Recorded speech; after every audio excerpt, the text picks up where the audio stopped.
Frank Moore loves to fly fish.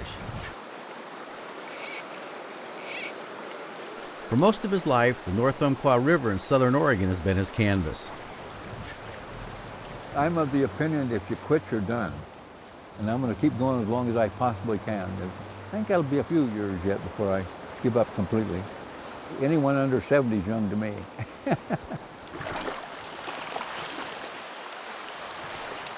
And when I'm out here fishing, I visualize different people that I've known fishing up here for the last 70 years, and I can see them, and I can hear them talking to me, and I can feel their love.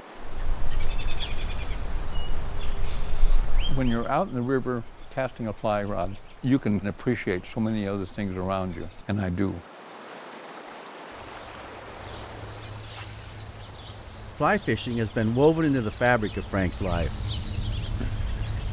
On the North Umpqua, he and his wife Jeannie have built their home. We had the opportunity to buy this 80 acres here, and what a wonderful place to have, and nice place that we can build a retirement home. That was back in 1975 when we started, and I still don't have it finished, and I never will now at 90 years old. I dream of Jeannie with a light gray hair. Yes, thanks a lot. Stand up and give me a good one. Yeah. We built this, and it'll be 70 years that she's had to put up with me. A World War II veteran, in 1944, Frank landed on the beaches of Normandy, France, for the D-Day Allied invasion. This is the highest military honors in the world, the French Legion of Honor. When you get involved with something like that, you don't really live, you exist. But the one thing that really did help more than anything else was that dear wife of mine. She was an angel when I came back, and really, she pulled me through some tough times.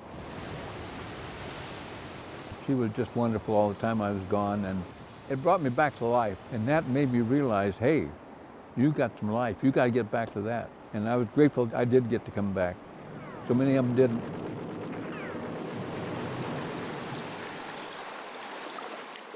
A life of fly fishing on the North Umpqua River was waiting for Frank upon his return to Oregon.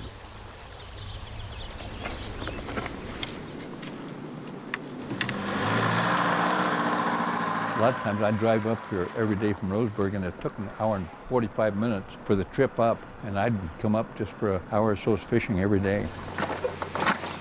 I feel very blessed to have been able to fish this area when there was no one really fishing up here.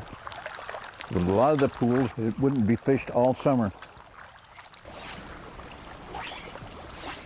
I love the feel of the bend of the fly rod and the line carrying out, and anticipation of a big fish grabbing, or even a little one.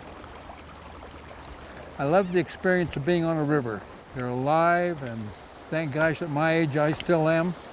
Oh, a trout!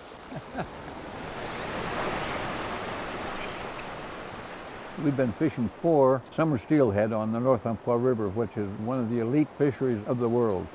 It's very difficult sometimes for beginners to fish this stream because it is known as the graduate school of fly fishing, and especially of wading. When you're really trying to wade hard, the first thing that will come loose are your feet, and away you go. You're wading across some of the water, and all of a sudden you're gone. Just these rocks are so slippery. And so many of these spots, boy, you can slip and bust your tail in a hurry. I have done it. Ugh. Because of the character of the river, it makes steelhead angling with a fly a wonderful experience because most of your fish will hook right above the rapids. And if you have one of them go over, it makes that old reel really hump. That is an exciting thing to hear that whine of a reel when a fish is going out or jumping. The creature that is a steelhead has a spirit that no other fish I have ever seen has. They come up here and live for a whole, some of them darn near a year out of the ocean. And they'll hold right here in the river or up Steamboat Creek. They're always looking for that soft spot, and they find it. You hook one of them, Play him the best you can, get him in, release him without touching him, release him without taking him out of the water, pat him on the butt and say, come back another day. Most people, I guess, that really start fishing this river, they develop an intense love for the river.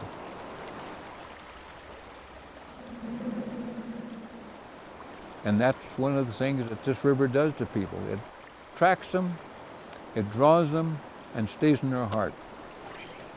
What more can you say about a river?